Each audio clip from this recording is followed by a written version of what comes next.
Welcome back to another segment of In the Know with your Tehachapi Police Department. Maya Acosta here, joined by Sergeant James Clark today. Sergeant Clark, how are you? Good. How you doing? I'm doing good. So this is great. You're here a second time because we actually recorded this episode, I don't know, probably over a month ago.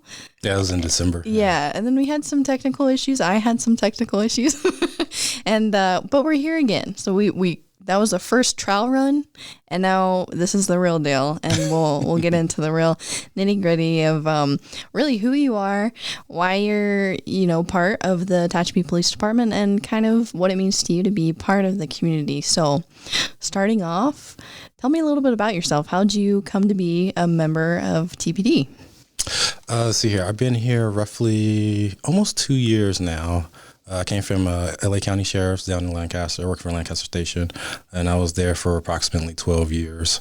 And I was granted the opportunity to come up here and receive a promotion as being a sergeant. And ironically, the chief of police then at that time actually was a lieutenant at my old station. So we already had like a little bit of history. Okay. And so he knew a little bit about me and, what I had, the kind of product I produced at Lancaster Station. So that's how I kind of ended up here, And plus it was a closer drive for me because I was driving back and forth from here to Lancaster for 5+ years. Okay. And that puts a lot of wear and tear on the car. Very time consuming. So I was blessed to get the opportunity to come up here and work. So in the community, being involved in the community here compared to down there is a lot different. The demographics is different. The way law enforcement is done altogether is different out here compared to LA County. And I love it. It's a beautiful experience. And it's a beautiful town, and I love the people here. Yeah. So you lived up here while you're still working down in the Inlet Valley. Why did you choose to live here but work down there? So funny story is, originally my wife and I, and we had recently just had a child then, and we just needed to change. The way things were going down there was a little chaotic. The crime rates and things like that. And we wanted to raise our daughter in a more positive environment. We wanted her to actually go outside and play and not be stuck in the house on TV and video games and things like that. So, at first we were going to move to Texas. Oh, wow. And we actually went out there and stayed out there for 2 weeks. And then we were forced to stay out there for another week because the day we were supposed to leave, Hurricane Harvey hit. Oh my goodness! So that was an experience, and we actually put an offering in on a house out there and everything, and the deal fell through. And so one of my coworkers down at Lancaster Station, he said, "Hey, you should look up Tehachapi," and I was like, "Tehachapi who? What is Tehachapi?" Didn't even know this place existed, and we're only 45 minutes away. Right. He's like, "No, it's a great little community. So just go up there, just look around, and see if you and your wife will like it." And, we did the drive, and our realtor, he showed us around, and we just kind of fell in love with the place. Like, wow, there's trees, and it's green, and they get all 4 seasons. Like, not used to that. Right. It's either hot or cold in the AV. Here it's like everything. Sometimes everything in one day. Mm-hmm. So yeah, it was just we just kind of fell in love with the place, and that's how we ended up here. Very nice. And no hurricanes here, because they have in Texas. Well, very nice. And you mentioned earlier kind of the difference in the way law enforcement worked comparatively, here in Tehachapi versus down in the Antelope Valley. Can you touch on that a little bit and maybe some, pros and cons to it? Oh, yeah. So, LA County Sheriff's it's a huge department, right? It's a huge department. So you have lots of opportunity to advance in your career. Here it's a smaller station, smaller department, but it's more personal here. There the department's so big, you really don't get that one-on-one connection with people. Maybe with the people that you work with day in, day out, but but not with like the community, you know, because it's so busy. You know, you just go, go, go, go. As soon as you get into the car, it's go, go, go, go. So it's kind of like you get like really poor. The way I like the word is like really poor customer service, you know? Sure. Yeah. you know, here it's smaller community. It's, you know, we're a smaller station, but it's very tight knit, you know, and it's what the definition of a community should be, you know, and everybody stands up for each other. And it's very pro law enforcement out here, which I definitely love. It's very different for me. And it's just different. The only disadvantage there is from out here is the growth and opportunity, you know, to advance your career. Because, you know, we are such a small department, so we don't offer all like the good fun stuff like, you know, K9 or, you know, motorcycle units, you know, gangs, things like that, you know. Yeah. But it's a good thing and it's a bad thing because that means we don't have a lot of that going on up here. Exactly. So there's no need for those units, right? So, but and it's nice to have, you know, the officers that know the community and that engage in the community, whether it be a positive or in a negative way, you know. So that's something that is very different, you know. Yeah. So how has that kind of impacted both kind of your career, working on law enforcement here in Tehachapi, but also your just day-to-day personal life, living and working in such a small, tight-knit community? What's that like for you? It's a feeling knowing that people care, they respect their community, they care about their community, and they're not going to just let, you know, Joe Schmo come in here and, you know, commit crimes, and, you know, they refuse to be victims. You know, they are very proud of this of Tehachapi. You know, the Tehachapians are very proud of Tehachapi. That's the easier way to say it. So it's just different. Living in LA County, just everybody's just kind of minding their own business. They just doing their own thing. Like, oh, well, that happened. Oh, well, who cares? It's not me. That sucks. Right. You know, here it's like people actually care. Like they care about each other and they don't even have to know you, you know. It's crazy because when I first moved out here, I would actually see people pulling over to the side of the road to help somebody that was stranded on the side of the road. Like, not used to that, you know. Most of the time, you know, I'm used to saying, oh man, that sucks. You know, let me make a phone call. You know, they like here, like people are actually willing to help. So that's very encouraging, and it's I think it's a very positive outlook for not only for our, you know, our current generation, but for our younger generation too, because that's something that I think our younger generation just doesn't see very often. Yeah. You know, old school ways. Absolutely. Yeah.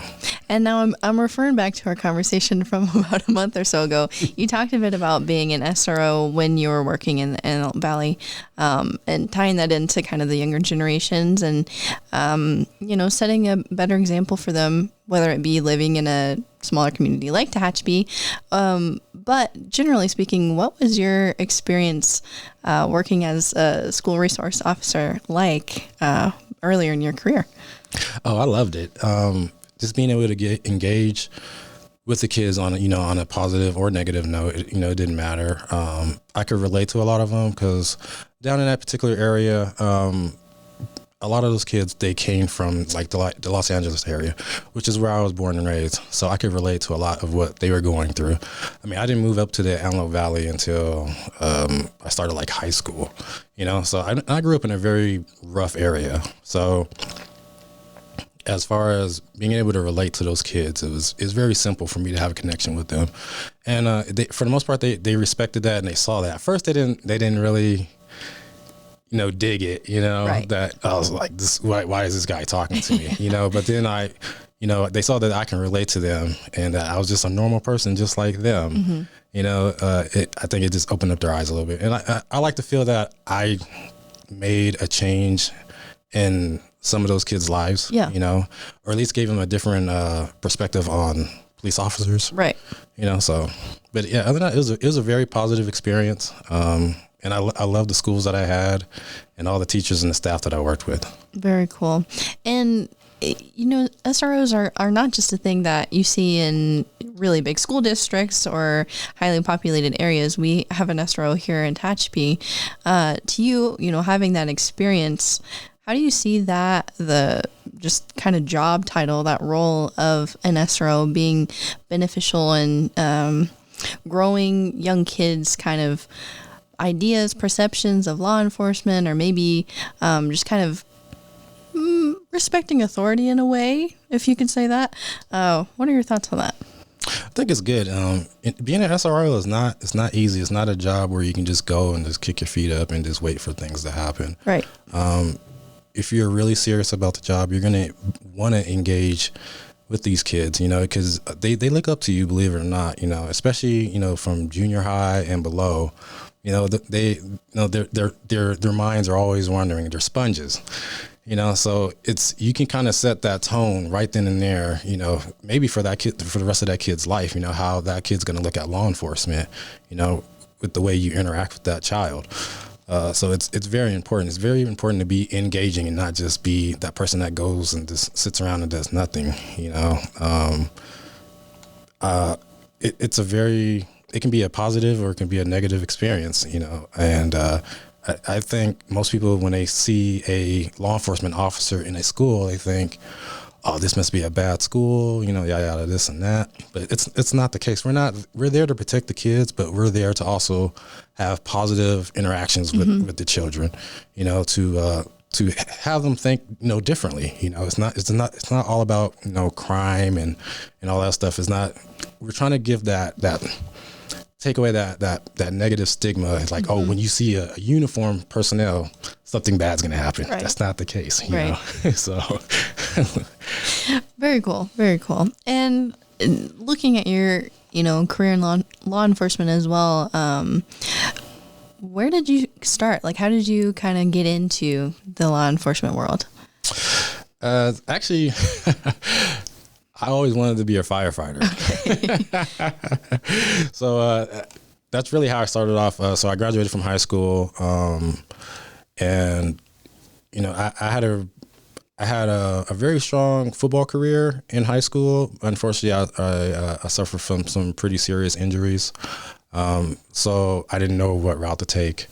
And then I always liked firefighters for whatever reason. And so what I did, I joined a couple of firefighter programs at Antelope Valley College, and I joined the Forest Service. So I was a Forest Service firefighter for about 3 years. I started off on a hand crew, then I went to an engine, and I liked it. It was fine. And then at the time, it was a lot of municipal stations weren't really hiring. If they were, it's for like 1 or 2 spots, and you're getting 3,000 plus applicants, for this one spot. So it was very hard, so I kind of got discouraged.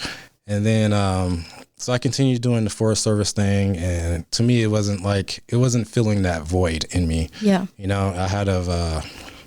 I had some very unfortunate things happen to some of my friends from my old neighborhood when I lived in Los Angeles. So, and I kind of wanted to change those things, So I said, what, I think I want to become a police officer. I want to give people a better outlook on law enforcement, and I want to try to prevent some of these things that happen to my friends. So, and they say, what they say, if you have a problem, try to be the solution. So that's the way I looked at it. And so I applied. It's funny because I first applied when I was like 20. I think I was like 23, I applied, and they're like, without telling me, in a mean way, pretty much like, you're too young, you don't have any life experience. Okay, that's cool. So then, I continued doing my Forest Service thing, and then I was holding 2 jobs at the time also, and still going to school. And then I came back and I applied when I was like 26, and I got it. And I was like, wow. And I'm so happy that I got it at that time in my life, because if I would have did it when I was like 23, making, good money, I would have blew it all the way, and I would have been totally like irresponsible with it. So like there is a reason, I'm glad that they did what they did, because I just was not mature enough to like, you give me a gun and a badge and I'm making all this money and I'm only 23. Like, yeah, that's how people get in trouble. So that's how I ended up becoming an LA County Sheriff. I went through the academy and graduated from the academy, and then I did a year over at Pitches, which is down in Santa Clarita, and then I spent the rest of my career at Lancaster Station, and the busiest station in LA County. And I loved it. I love the people I work with. It was a very great experience, and I wouldn't take it back for anything. And so when did that moment kick in? You mentioned doing the Forest Service. you didn't really you felt like there was still a void. When was it that you began working for, LA County Sheriffs, that you felt like, oh yeah, this is the right fit? Going through the academy, it was a very military like academy, and I just thrived off of it. It wasn't like I loved it. I loved going through the academy. The way it was ran, the structure, the discipline, like that's something I needed. And I should have been in the military. I should have went to the military when I graduated from high school, but I was so stubborn, So when I went over to the academy, that's what it was like, and I just thrived off of it, and I loved it. Do you think there's any members of law enforcement that, it makes sense that you would thrive off of that kind of structured, regimented, way of working, way of operating, but are there any maybe officers or personnel that you've met that don't, come from that sort of a background, but still work really well as a law enforcement personnel? Oh, yes. This is like I tell people, like, people think, when they see police officers, you got to be, the big, tough, macho guy. Whereas, like, no, it's the exact opposite. You got to be very passive.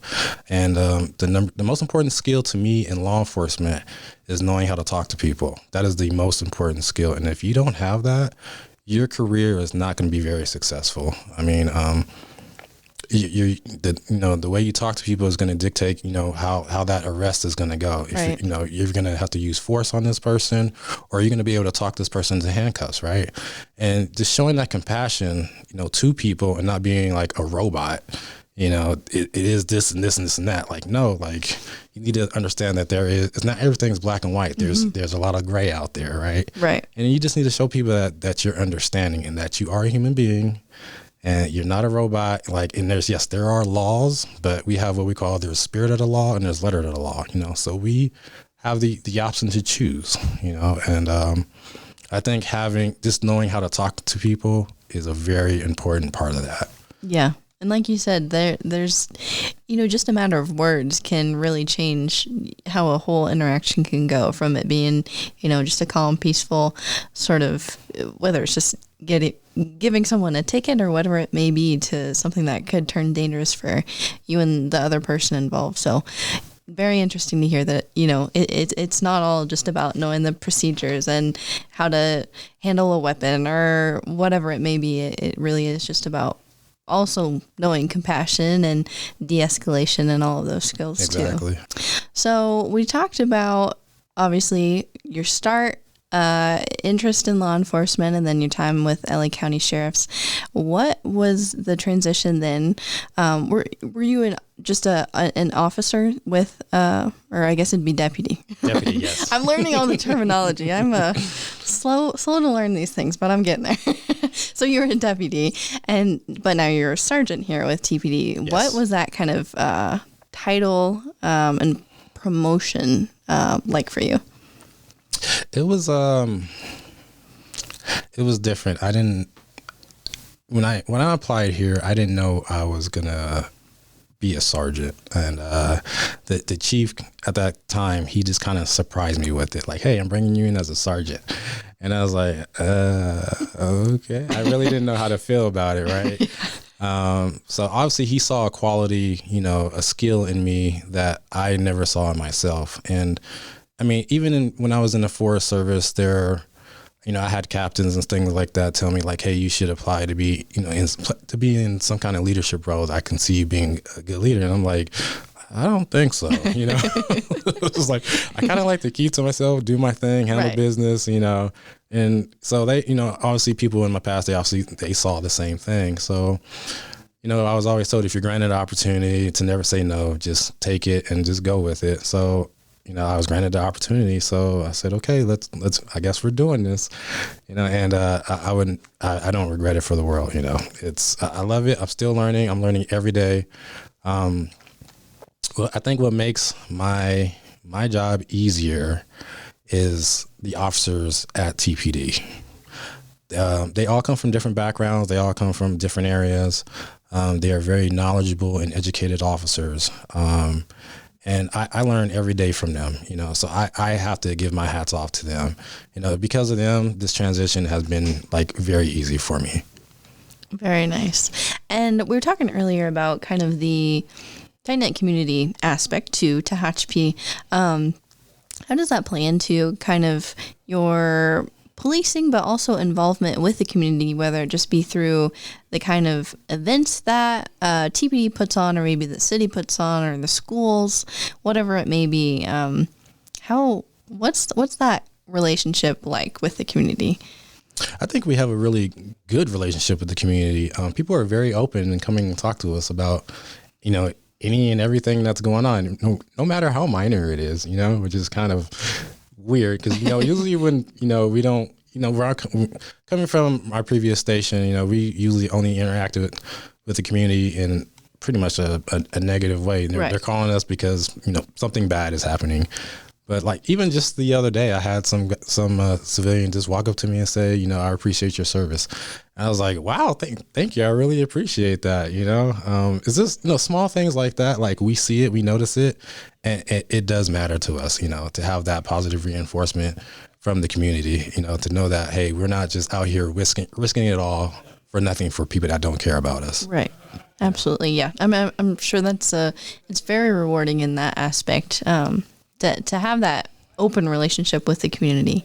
And speaking of community involvement, we have the Bakersfield Marathon coming up soon. And so our Assistant City Manager, Corey Costello, and Head of Communications with Dispatch, Carrie Ann Ritchie, are kind of leading this effort to do some fundraising for the Tehachapi Police Foundation through city staff and police staff that are going to be running in this marathon. So I know I asked you earlier if you were going to run, and you said no. No, I am not a runner, but I can hike all day long. So. Hey, I can too. Me too. I have absolutely no stamina for running, but I go hiking about every weekend. But the Bakersfield Marathon's coming up on April 7th. And as I mentioned earlier, we're doing fundraising through the Tehachapi Police Foundation to put some money into programs that are doing outreach for youth in our community. So that's just, a really exciting, cool opportunity that you can give back to the community and support our local runners. Some of our officers will be running, some of our city staff will be running, and we're just asking for the community's support if you, even just wanted to come out and cheer everybody on. But you can donate to the Tehachapi Police Foundation through our website, Live Up Tehachapi, and we'll also link the URL to the direct donation in the notes of this podcast. But before we close out here, is there anything else that we should touch on? I know we covered a lot. I learned more about you than we talked about last time, so that's good for me. Hopefully we covered all the same stuff, if not more than, for the community listening. But anything else? No, that's it. Okay. Well, very good. And if you guys have any sort of questions, you can always email us at media@tehachapicityhall.com. And we look forward to talking to more TPD members, not just officers, but maybe some dispatchers along the way too, to get kind of the full scope of TPD's involvement in our community and everything that they do. It's all very interesting, and I learned something new every day, getting to work with all these very talented, humble, amazing people. So thank you, Sergeant Clark, for coming in today. Thank you. All right. We'll see you next time on Tehachapod.